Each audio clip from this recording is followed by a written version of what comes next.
Stampers, and thanks for joining me today. Today we are going to be doing something super cool. We are going to be using our textured embossing folder, but as you can see with this vintage wallpaper, this is a whole folder, and yet I've only got part of a design. Super cool technique. Let's get started.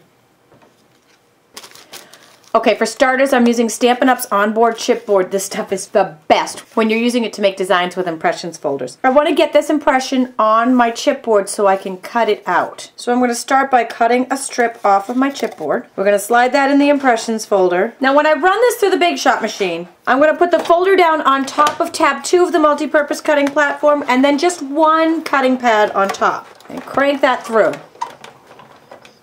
And once I'm done with that, you see now I have my impression on here. So what I'm going to do, I'll cut the excess off the bottom, and I'm going to cut very tightly along the curve. You don't have to get into every groove, but where it matters the most is where we have an impression coming in here that I'm going to eliminate. We don't want that to show up. When I'm done, your piece is going to look like this. Doesn't matter if it's cut perfectly, you just want it to be tight to the design. I'm actually going to scotch tape it, that's right, scotch tape, to the top of the impressions folder. The original would line up like this. I've moved it down a hair because I found that it actually impresses out a little bit more.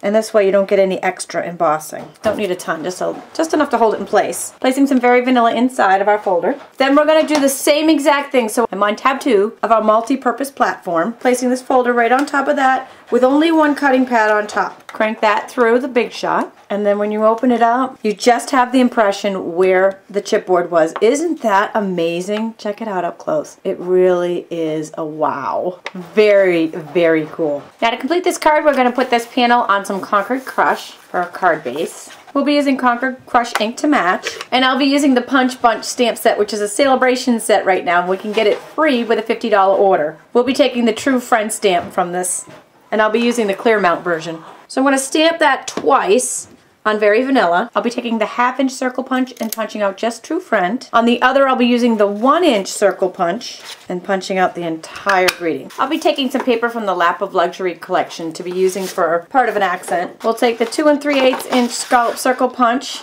that out. Then I have Concord Crush in the regular scallop circle punch and the 1 1/4" pink pirouette. We'll use some snail to attach all of these layers.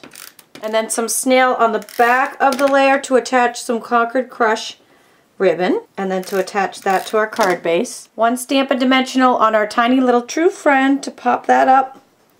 Oh, isn't that just awesome? And I'm going to take some of Stampin' Up's Jewel Pearl Basics and just attach a couple for a little bling. Gotta have our bling right there on the left-hand side. And voila, our card is complete. It is simple. It is gorgeous. This is just such a cool design. And if you wanted to step it up a little bit, this is our stepped up version with some of the string pearls on the side that come with the pearls kit. Just another fun idea that you can do with it. Hope you've enjoyed this. Thanks for joining me today.